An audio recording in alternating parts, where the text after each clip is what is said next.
Europe 1, Pascal Praud. Du lundi au vendredi de 11h à 13h, vous écoutez Pascal Praud sur Europe 1. Vous témoignez et réagissez au 01 80 20 39 21. Le Joyeux est avec nous, il est président de l'Union des étudiants juifs de France. Je le remercie d'être avec nous. Bonjour. Vous écoutiez notre débat. Je ne sais pas si David Rigoulet-Rose est déjà là. Il est chercheur à l'Institut français d'analyse stratégique et il est là également. Je vais remercier Louis de Ragnel. Merci Pascal. José est là, il va pouvoir répondre bien sûr dans un instant. Mais simplement, monsieur Rigoulet-Rose, parce qu'il y a beaucoup de gens qui nous demandent de la pédagogie et qui comprennent mal, au fond, cette histoire millénaire sur le sol de Palestine et sur le sol d'Israël. Quand tout à l'heure Mohamed dit l'Israël est un pays colonisateur, qu'est-ce que vous lui répondez ? Oui, moi je me réfère au droit international de l'ONU, qui a proposé en 1900, après la Seconde Guerre mondiale, un partage de ce qui était en fait un mandat colonial, entre guillemets, britannique, durant l'entre-deux-guerres. Et à l'issue de cette, puisqu'il y avait deux populations qui étaient sur un même petit espace, et que l'enjeu était de savoir s'il était possible de partager ce tout petit espace, qui représente l'équivalent de l'île de France. Donc c'est effectivement en termes territorial et spatial extrêmement réduit, et pourtant ça a une résonance évidemment mondiale qu'on perçoit aujourd'hui. Et donc il s'agissait de donner un État à chacun des deux peuples. Et c'est sur cette base du droit international qu'a été effectivement élaboré un partage de cet ancien territoire mandataire.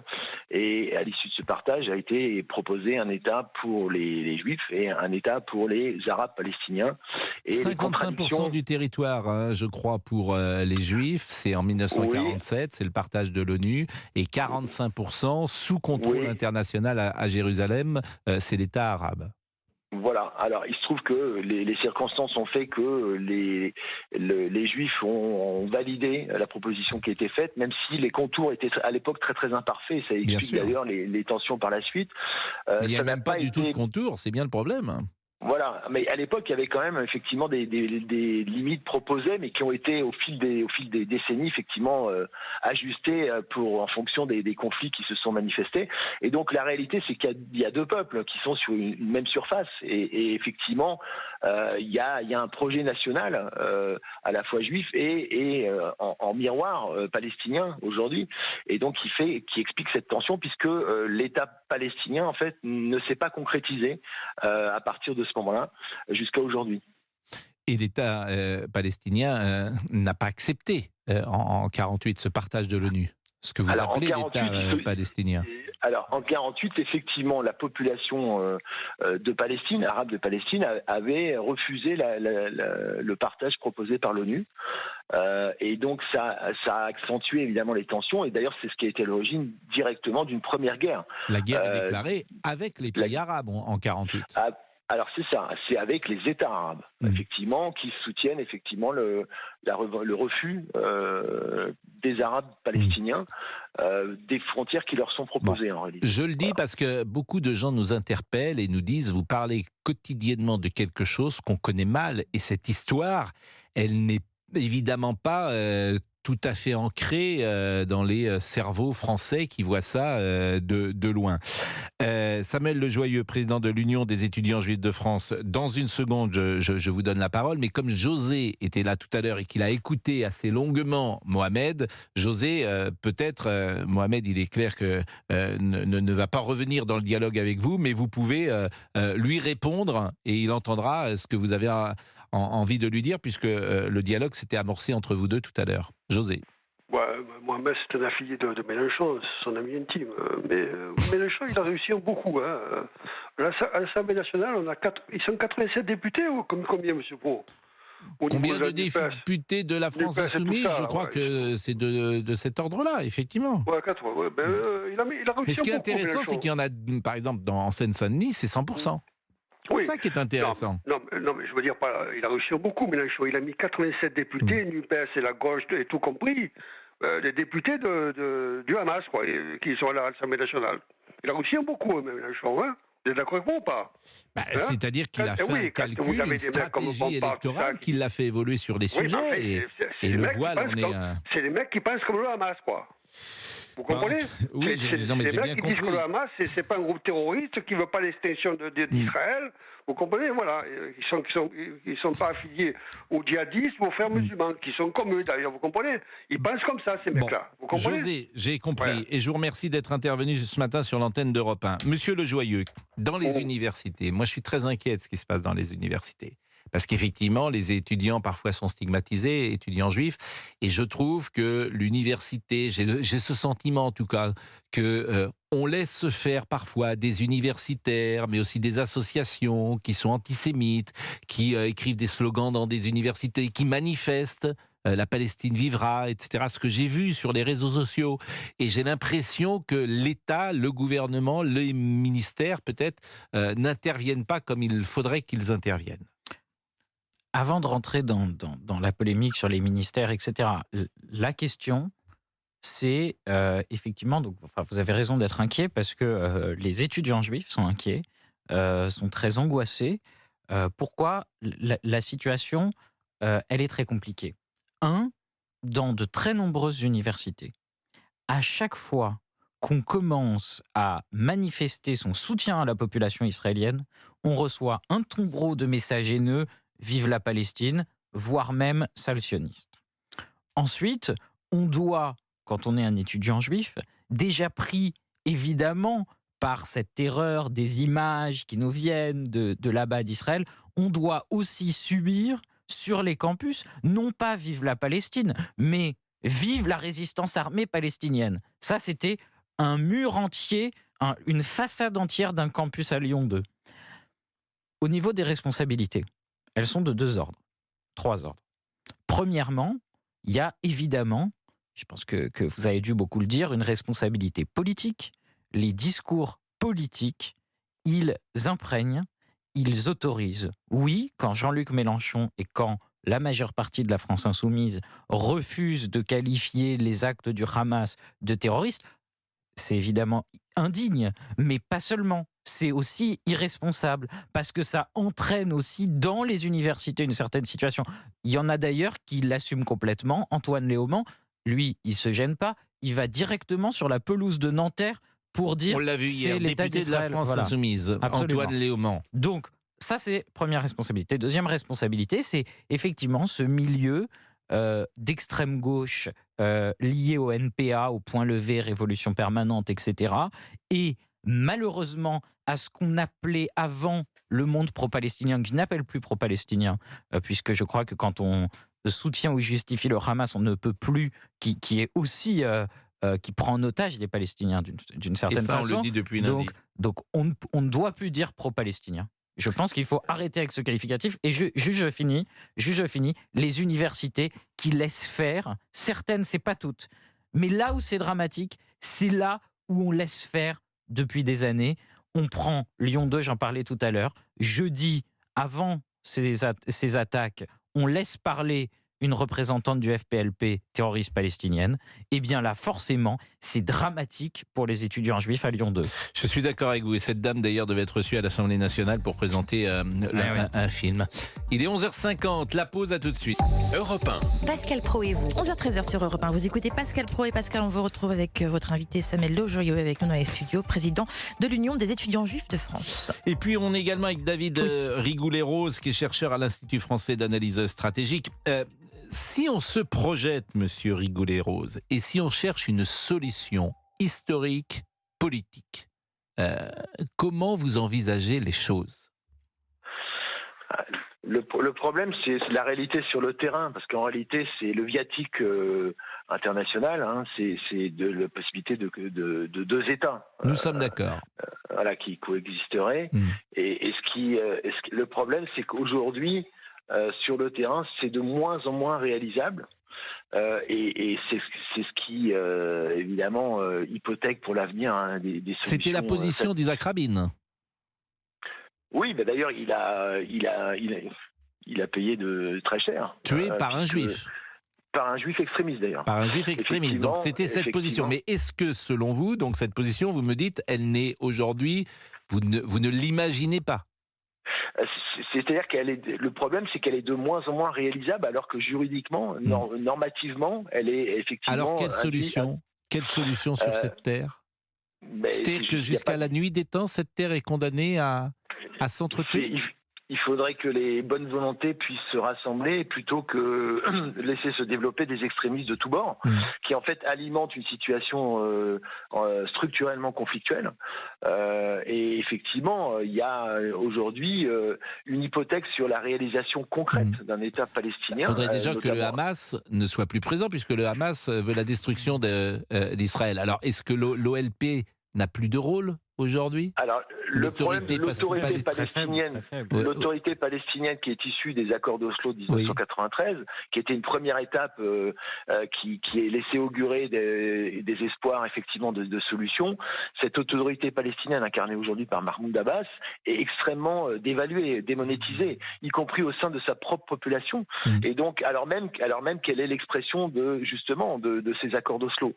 Et en contrepoint, il y a une organisation palestinienne mais qui refuse effectivement la dynamique des accords d'Oslo, en l'occurrence le Hamas, qui pratique effectivement le terrorisme et qui justement qui préempte en réalité ce qui est la cause palestinienne en profitant de l'affaiblissement de cette autorité palestinienne. Nous sommes d'accord et qui, moi je le dis souvent depuis lundi, qui prend en otage les Gazaouis, les Palestiniens et qui sont parfois les premières victimes, les premiers otages du Hamas. Mais alors quelle solution, monsieur Lejoyeux? Quelle solution Là-bas, je ne suis pas analyste géostratégique et j'aimerais pas évidemment être à la place des commandants de Tsahal. Je pense énormément aux otages, évidemment, dont des Français, dont des jeunes de notre âge, notamment même les soldats. Quand on parle de soldats, c'est une armée avec un service militaire. Donc les soldats, c'est des gens qui ont été forcés d'y aller parce que c'est la loi et qui sont des étudiants, des jeunes de notre âge. D'ailleurs, quand on parle d'étudiants israéliens, c'est des gens beaucoup plus vieux que nous en réalité, que les étudiants français. Donc, il y a quelque chose où, oui, il faut penser aux otages, et moi j'y pense. Une victime dont on parle très peu, c'est la paix, parce que dans les frappes, il y a eu, évidemment, dans les attaques terroristes, la fondatrice de Women Wage Peace, une des plus grandes ONG israéliennes qui rassemblait des femmes israéliennes et palestiniennes pour la paix. Elle a été assassinée par les terroristes. Le village arabe israélien d'Abu Ghosh, avec qui on travaille énormément, qui fait des projets de médiation interculturelle avec leurs voisins juifs. Des roquettes sont tombées et il y a des blessés dans ce village arabe. Donc oui, la paix aussi a été attaqué par le Hamas. Je vais remercier monsieur Rigoulet-Rose, chercheur à l'Institut français d'analyse stratégique, rédacteur en chef de la revue Orient Stratégique chez L'Harmattan. Et je pense que c'est bien d'avoir effectivement un positionnement historique et politique sur ces sujets-là, parce que je le répète, beaucoup de gens sont parfois un peu perdus et ne connaissent pas évidemment aussi précisément que vous ce que vous nous avez expliqué. Il est 11h58, on va marquer une pause et nous revenons après le journal de 12h. À tout de suite. 11h-13h, vous écoutez Pascal Pro sur Europe 1. Europe 1, 11h-13h, Pascal Pro et vous. Et merci de nous rejoindre sur Europe 1. Vous écoutez Pascal Pro et vous. Vous réagissez bien sûr au 01 80 20 39 21. Et avec Pascal Pro, on vous retrouve avec votre invité Samuel Lejoyeux, président de l'Union des étudiants juifs de France. Et qui pourra tout à l'heure nous faire part sans doute de ses inquiétudes dans les facultés. Avant cela, je voudrais qu'on écoute Thibaut de Montbrial, qui est avocat et président du Centre de réflexion sur la sécurité intérieure. Il était l'invité ce matin de Sonia Mabrouk. Il était invité sur Europe 1 et sur CNews. J'étais devant vous après les émeutes de l'été dernier et je vous disais, pour résumer, que bien sûr il y avait une très bonne réaction du ministère de l'Intérieur et un courage formidable de nos policiers et de nos gendarmes, mais aussi que les trafiquants avaient assez vite sifflé la fin de la récré parce qu'ils avaient besoin de retrouver la paix dans les quartiers pour pouvoir retrouver le business et qu'ils s'étaient opposés à ce que les émeutiers accèdent au lourd stock d'armes de guerre qui existe dans nos cités. Et j'avais ajouté que ma crainte, c'était qu'un jour, il y ait un événement qui vienne, par l'émotion qu'il génère, transcender cette rationalité des trafiquants dans les quartiers. Bien ma crainte aujourd'hui, c'est ma crainte. Nous pourrions nous pourrions assister à ça. Pas forcément dans les jours qui viennent, mais il pourrait y avoir un enchaînement d'actes, en particulier s'il y avait des ingérences étrangères sur le territoire israélien ou autour, et s'il y avait une internationalisation du conflit, si des images étaient, et elles le seront de fait, utilisées en termes de propagande, alors nous risquons effectivement d'avoir un climax et un effet émotionnel compte tenu des nombreuses fractures françaises qui fassent que nous ayons de tels mouvements avec cette fois-ci l'apparition d'armes de guerre dans les mains des ennemis de la France sur son propre territoire. Un climax, dit Thibault de Montbrial, et ses propos nous glacent. Bien sûr, Samuel Le Joyeux, vous êtes président de l'Union des étudiants juifs de France. C'est vrai qu'il y a beaucoup d'inquiétudes dans la communauté aujourd'hui, parmi les jeunes gens, et pas que les jeunes gens, bien sûr. Les juifs français que vous rencontrez, d'abord, qui sont préoccupés parce qu'ils sont en ligne en permanence avec plus Israël. Chez les jeunes, hein. Plus encore, je me permets, mais vous dites, effectivement, il y a de l'inquiétude pour tout le monde, mais je pense encore plus pour les étudiants, parce qu'on parlait tout à l'heure du fait qu'il y a finalement parmi les fers de lance de ces gens qui veulent, et c'est ignoble, transformer le terrorisme là-bas en l'important en haine ici, vous remarquerez que ce sont des groupes qui sont très actifs dans les universités. On parle des syndicats, le NPA, ça pèse rien dans le débat public. Par contre, dans les universités, il y a des antennes du NPA qui sont très actifs. Et il y a des membres sur les groupes de promotion et qui sont dans tous les sens et qui veulent mettre le feu aux poudres. Et quand on est un étudiant juif, qu'on arrive à la fac, qu'on voit d'un côté sur un mur un appel à la haine, au soutien à la résistance armée, et qu'ensuite on ouvre son téléphone et on a une note vocale qui dit c'est de la faute d'Israël, c'est ça le sioniste, oui, ça crée une inquiétude et on se dit en tant qu'étudiant juif, on est peu nombreux et on va être la cible parce que ces gens-là, de toute façon, n'ont toujours considéré les juifs que comme des cibles de leurs attaques vis-à-vis d'Israël. Samuel Le Joyeux, il y a eu de multiples formes d'antisémitisme. Il y a l'antisémitisme immémorial. Il y a l'antisémitisme nazi, il y a l'antisémitisme stalinien. Aujourd'hui, l'antisémitisme prend le visage de l'islamisme. Absolument. Ça ne veut pas dire que les autres n'existent plus, ça je ne le crois pas. Ils existent faiblement. Je crois que c'est toujours un danger.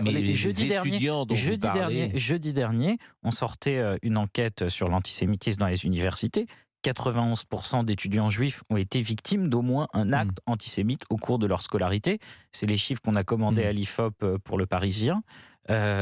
Cet antisémitisme-là, oui, la question de la haine d'Israël, elle est centrale. Oui, la question de l'islamisme, elle est centrale.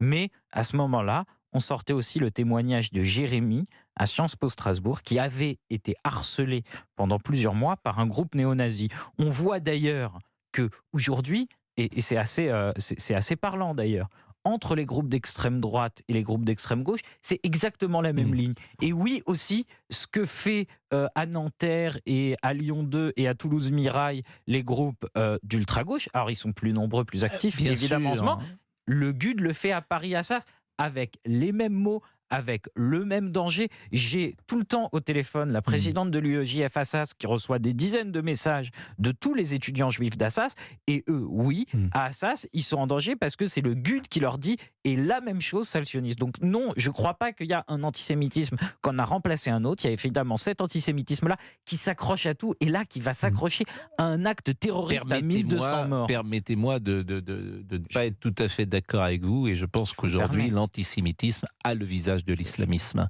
Mais je ne suis pas en désaccord. Voilà. Je suis pas en désaccord avec vous sur ce que je suis pas, mais je ne sais pas pourquoi. Je ne vois pas. Et d'ailleurs, les faits aujourd'hui, et ce qu'on constate, c'est qu'il y a aussi des gens d'extrême droite. Donc je ne vois pas pourquoi ce besoin absolument de dire il y en a un qui a remplacé un autre. Oui, il y en a un qui est extrêmement, il y en a un qui est extrêmement dangereux. Le Joyeux, il y en a un en termes de nombre. Et en termes d'agression, en termes de... moi, j'ai des retours des étudiants juifs et je vous dis qu'encore aujourd'hui, il y a, et vous pouvez aller sur le Twitter du GUD Paris. Alors oui, c'est pas beaucoup de gens, mais j'ai envie de dire, oui, évidemment, il y a une question de nombre, mais ça ne veut pas dire que c'est pas dangereux. Et on sait bien, ils ont des liens avec la politique aussi, même si en ce moment, le Rassemblement national fait mine de les condamner, il y a quand même des liens. Alors, ne dites pas fait mine, parce qu'elle ne fait pas mine.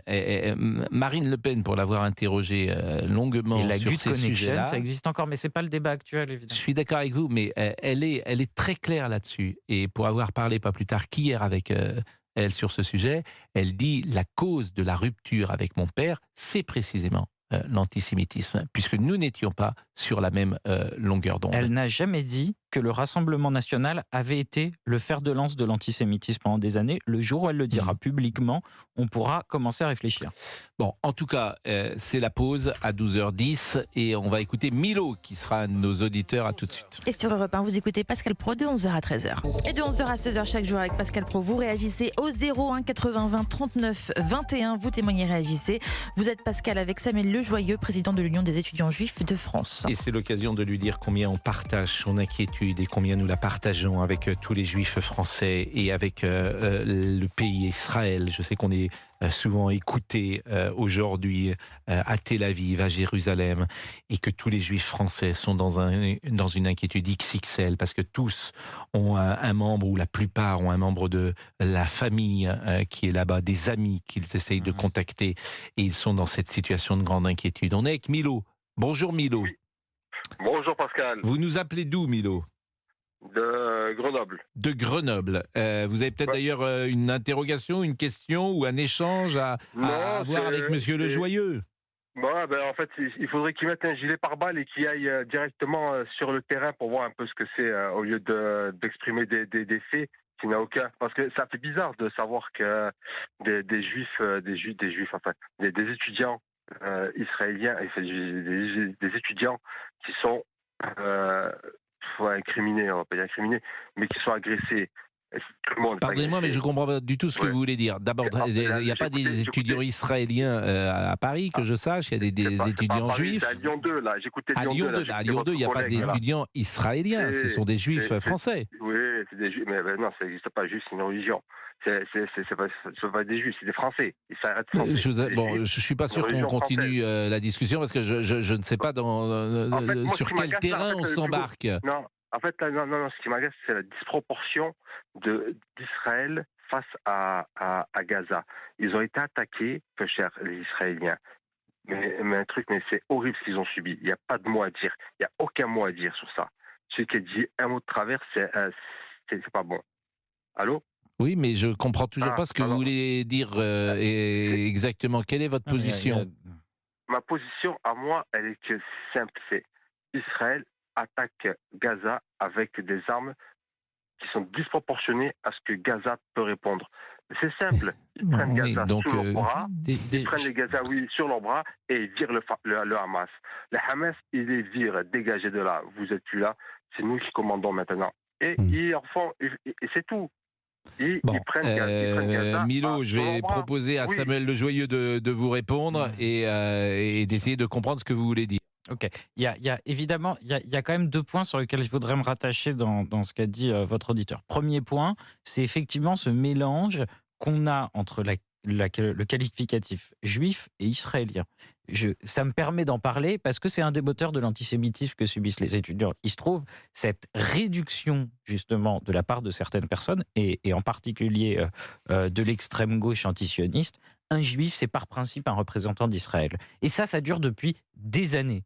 Et donc, c'est ça qui aussi rend la situation d'autant plus dangereuse pour les étudiants juifs aujourd'hui, parce qu'ils savent, ces étudiants, qui sont vus par beaucoup comme les représentants d'Israël, et il y en a certains aujourd'hui, quand on dit qu'on veut importer la haine d'Israël sur les campus, ça veut dire clairement que certains veulent s'en prendre aux juifs directement. Ça, c'est la première chose. La deuxième chose, sur ce qui a été plus ou moins dit à la fin sur la disproportion de la réponse d'Israël, voilà. Ça aussi, on l'entend beaucoup dans les facs, cette mise un peu sur le même plan de l'attitude d'Israël, de l'attitude du Hamas, voilà. On connaît ça en France, ce que ça veut dire que l'attaque d'un groupe terroriste, la nécessité de répondre, et je crois que quoi qu'il arrive, il ne faut jamais mettre sur le même plan l'attitude d'un groupe terroriste qui fait des crimes terroristes et l'attitude d'une démocratie. On peut débattre tout à fait de la façon dont doit répondre une démocratie, le débat il est tout à fait légitime, mais en tout cas jamais mettre sur le même plan, comparer avec l'attitude d'un groupe terroriste. Merci Monsieur Le Joyeux, merci d'être passé par le studio d'Europe 1, merci également à Milo. On va marquer peut-être une pause et nous continuerons cette discussion. Je sais que Sarah nous attend dans une seconde. De 11h à 13h, vous écoutez Pascal Praud sur Europe 1. Europe 1, Pascal Praud. Avec Pascal Praud sur Europe 1, vous réagissez au 01 80 20 39 21 comme l'a fait Sarah qui est en ligne. Nous sommes avec Sarah. Bonjour Sarah. Bonjour. Merci Sarah, vous avez été intimidée dans le métro, je crois. Oui, ce lundi, oui. Qu'est-ce qui s'est passé ? Alors, j'allais me rendre tout simplement à mon stage. J'étais sur la ligne 13. Et ce qui s'est passé, c'est qu'il y a deux personnes, deux hommes, qui étaient en train de discuter et qui se sont commencé à se rapprocher de moi au fur et à mesure. Qui parlait en français et qui parlait aussi la langue arabe, que je comprends un petit peu au vu de mes origines. Et ce qui s'est passé, c'est que moi, je calculais pas la situation parce que j'avais peur, simplement.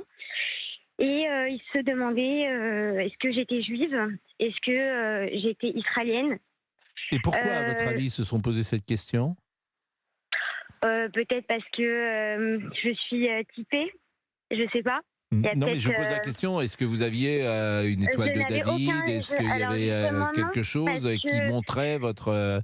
Justement non, parce que comme malheureusement on vit dans un monde où on ne peut plus porter nos signes, nos signes de kippoth ou de Megan David, je l'avais retiré ma Megan David juste après ce qui s'est passé ce week-end en Israël. Je me suis doutée qu'il fallait que j'enlève tout ça, donc j'avais rien sur moi. D'accord. Absolument rien. Vous avez quel âge, Sarah ? Voilà. J'ai 23 ans. D'accord. Et ces jeunes gens qui sont arrivés vers vous, vous pensez que, par exemple, c'était des disons les choses, hein, ça pouvait être des musulmans, par exemple, qui venaient vers vous ? Je suppose, oui, mais moi, ce qui me posait problème, c'est qu'on voyait que j'étais en train de me faire intimider et qu'il n'y avait pas que des musulmans qui étaient dans ce métro. Et que personne n'a rien dit ? Personne n'a réagi, non. Mais qu'est-ce qu'ils vous ont dit, précisément ? Il ne me parlait pas directement, en fait. Il parlait, il disait elle, tu crois qu'elle est juive ? Elle, tu crois que... regarde, observe bien, regarde. Houd. En arabe, ça veut dire juive. Juif. Donc il parlait assez fort. Il y avait combien de personnes dans cette rame de métro ? Oh, c'était la ligne 13, il était 9h, donc je pense que en tant que... Enfin, les Parisiens savent de quoi je parle, il y a beaucoup de monde. Beaucoup de monde, 9h du matin. Bon, en même temps, s'il y a beaucoup de monde, c'est un gage peut-être de sécurité pour vous que beaucoup de gens soient témoins de cela. Oui, ils étaient témoins, mais ils n'ont rien fait. Et vous avez pris la parole, vous avez répondu ou vous... Non, parce que je voulais pas rentrer dans la provocation, je voulais pas... Ils avaient peur, en fait, j'étais tétanisée, je vous cache pas, je savais même pas quoi faire. Je savais pas si je devais sortir du wagon, j'y ai pensé parce que je me suis dit, vaut mieux partir à ce moment-là. Mais et ça durait combien de temps ? 15 minutes. Pendant 15 minutes, ils se sont acharnés de cette manière-là, harcelés. Ils vous ont harcelé avec des phrases, effectivement. On voit bien le mécanisme. Que les Juifs avaient tué la Palestine. Bien et sûr. que du coup, il fallait tuer tous les Juifs. Ils avaient quel âge à peu près ? Je pense une vingtaine d'années. Oui, ils sont élevés à ce lait depuis des années de la haine d'Israël, de la rancœur, des passions tristes d'Israël. Exactement. C'est la première fois que ça vous arrivait, Sarah ? Oui, c'est la première fois que ça m'arrive aussi longtemps, on va dire, de manière vraiment proche de moi, oui. Ça m'est déjà arrivé de me faire traiter de sale juive à l'époque, au lycée, au collège. Mais voilà, ça m'est jamais arrivé de me faire intimider comme ça et surtout de rester bloquée entre est-ce que je dois partir, est-ce que si je pars on va me suivre et on va me frapper. Et comment ça s'est terminé ? Ils sont restés près de vous jusqu'au bout de votre voyage ou ils sont descendus avant peut-être ? Non, justement ils sont partis 3 stations avant la mienne. Heureusement que je pouvais un petit peu parler sur mon téléphone. Que je restais beaucoup sur mon téléphone, j'avais mes écouteurs, je faisais comme si je les écoutais pas en fait, et je parlais avec ma meilleure amie qui me disait envoie-moi ta localisation tout de suite, comme ça si j'ai plus de nouvelles de toi, je peux appeler la police. Donc, c'est vrai voilà. qu'il y a une forme de paranoïa qui se met en Qui place, crée, qui est oui, peut-être oui. excessive d'ailleurs, mais je vous comprends là encore. Oui, oui, Bon, malheureusement, oui. Sarah, est-ce que ça a changé vos habitudes? Vous êtes étudiante, Sarah? Oui, je suis encore étudiante. Vous êtes Je étudiante suis en en quoi? stage à l'hôpital. Je suis étudiante en audioprothèse et là, en ce moment, je suis dans un hôpital pour Bon. terminer mon diplôme. Et ça a Non, mes changé habitudes n'ont votre pas changé. comportement? Non. C'est-à-dire que est-ce que vous hésitez peut-être à prendre le métro J'ai et... hésité le lendemain, oui. J'ai Ouais. beaucoup hésité le lendemain parce que, forcément, vous croyez que tout le monde autour de vous vous en veut.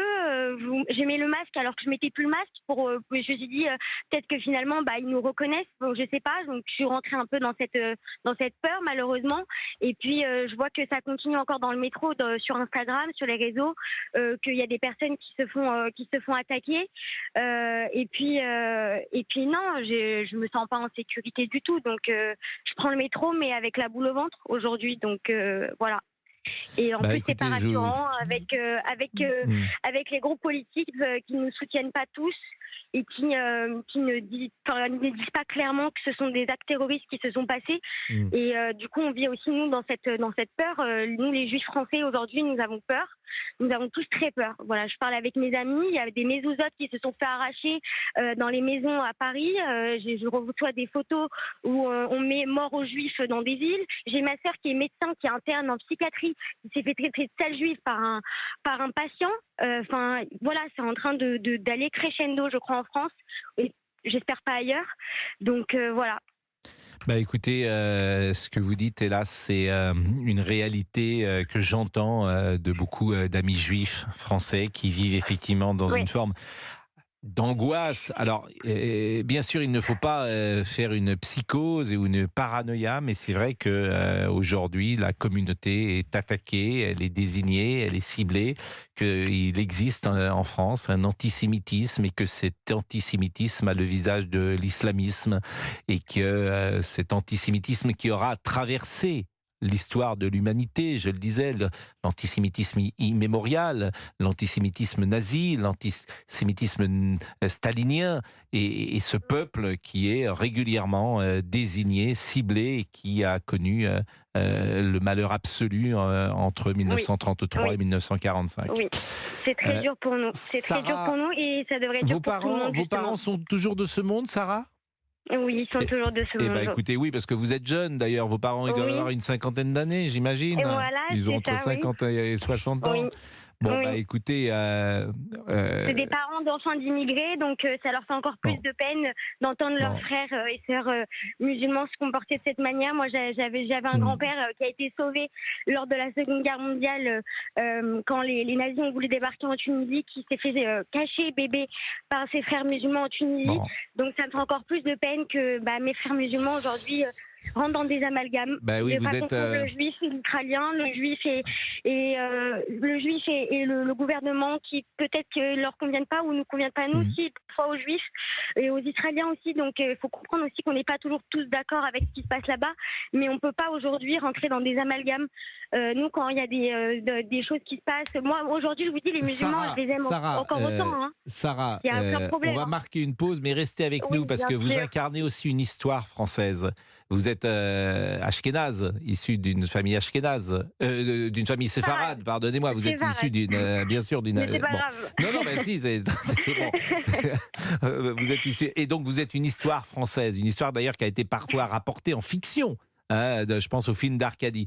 Donc, vous allez nous dire précisément votre histoire, parce qu'elle nous intéresse, votre père, votre grand-père, qui est venu en France et quand. Ça m'intéresse beaucoup. À tout de suite. 11h-13h, vous écoutez Pascal Pro sur Europe 1. Europe 1. Pascal Pro et vous. Et sur Europe 1 avec Pascal Pro, nous retrouvons Sarah qui a appelé au 01 80 39 21. On termine avec Sarah et ensuite on reçoit Jean-Michel Cohen qui est venu avec le guide d'achat pour bien manger. Bonjour Monsieur Cohen. Bonjour Monsieur Pro. Et évidemment ce sujet de ce qui se passe aujourd'hui en Israël vous concerne bien évidemment aussi. Oui, vous savez, merci de m'avoir invité, Pascal. J'ai même failli demander à ce qu'on déporte cette interview en disant ça n'a peut-être pas beaucoup de sens de venir parler de ce sujet, alors que l'attention est tellement importante, à la fois pour ceux qui sont touchés, comme les Juifs, comme moi, mais aussi pour toute la population. Je reçois des gens qui sont absolument pas impliqués là-dedans et qui portent ce stress en eux en disant ces images, que c'est toutes les histoires racontées et qui sont très traumatisés par ça. Et après, sur les conseils de notre attaché de presse dans la maison d'édition, je me suis dit, au fond, il faut parler de la vie de tous les jours, il faut s'aérer, il faut essayer de penser à autre chose parce qu'on est relativement inefficace quand même ici. Le soutien psychologique, on peut le faire, mais le reste... Alors on en parlera dans une seconde. Simplement, Sarah, je disais que vous êtes une histoire française. Vous avez 23 ans. Vous êtes Bonjour. Oui, vous êtes séfarade. Oui. Je disais vos parents. Mais je suis surtout française, mais oui, bien je suis sûr, séfarade. c'est pour ça que j'ai dit vous êtes une histoire française. Et c'est une histoire française qui a souvent été racontée d'ailleurs dans la fiction. Je pense au film d'Arcadie. Pour que vous nous disiez qui est venu en France dans votre famille et quand. Alors, il y a des deux côtés, que ça soit du côté de mon papa ou de ma maman. J'ai mon papa qui a ses parents qui sont venus du Maroc, qui sont venus en France avec rien et qui ont ouvert leur restaurant, qui se sont battus toute leur vie et la France a tendu la main à mes grands-parents des deux côtés. Donc, ils ont toujours été très heureux de vivre en France et ils n'étaient pas dans dans ce conflit actuel entre juifs et musulmans, puisque pour eux, ils avaient vécu toute leur vie avec des musulmans dans leur pays. Pareil du côté de mon grand-père, qui est venu avec rien du côté de ma mère de Tunisie avec ma grand-mère. J'ai une maman qui est devenue avocate, qui défend n'importe quel sexe, n'importe quelle religion, juste pour les droits des personnes. J'ai mon papa aussi qui est expert comptable, qui aide les gens tous les jours à s'en sortir dans leur société, dans leur travail. Donc voilà, et j'ai aussi ma grande sœur qui est médecin, qui soigne aussi des gens et qui calcule pas tout ça et qui est Et quand je dis que c'est une histoire française, c'est d'abord une merveille d'intégration, de réussite également, puisque tous les gens de votre famille ont trouvé à la fois leur place et puis ont pu s'exprimer, si je comprends bien, d'une manière assez remarquable dans la vie professionnelle et vous-même être sur ce chemin-là. Donc c'est aussi une histoire française et ça permet à travers vous de saluer ce parcours des Juifs français, des séfarades, et puis qui sont incroyablement attachés, mais c'est tellement évident à l'histoire de France, à la France, et en même temps, et c'est ça qui est bien avec les Juifs français, qui ont gardé leur identité, qui ont gardé effectivement leur histoire et notamment ces liens familiaux qui sont très puissants dans la communauté des Juifs français tels sont ceux en tout cas que je connais, Sarah. Vous avez un prénom magnifique, Sarah.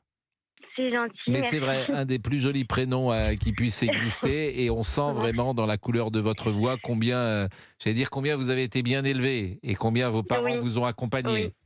Oui.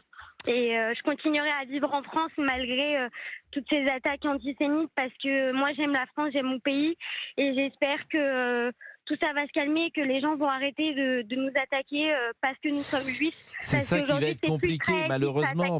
C'est ça qui me fait peur. Attaquer, ce sont les juifs.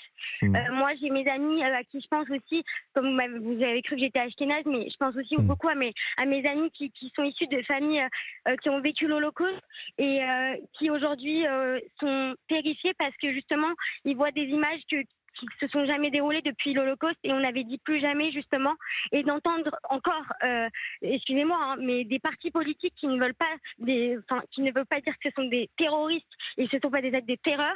Moi, ça me fait très peur parce que justement c'est à cause de ces gens-là que lundi, je pense, j'ai eu ce que j'ai eu et j'ai peur encore aujourd'hui qu'ils motivent ces personnes-là et qu'ils trouvent des excuses pour s'appuyer sur eux. Donc moi, le LSI, Jean-Luc Mélenchon, j'aimerais savoir si ça a été arrivé à sa fille, tout ce qui s'est passé ce week-end en Israël ou à n'importe qui, justement, dans sa vie.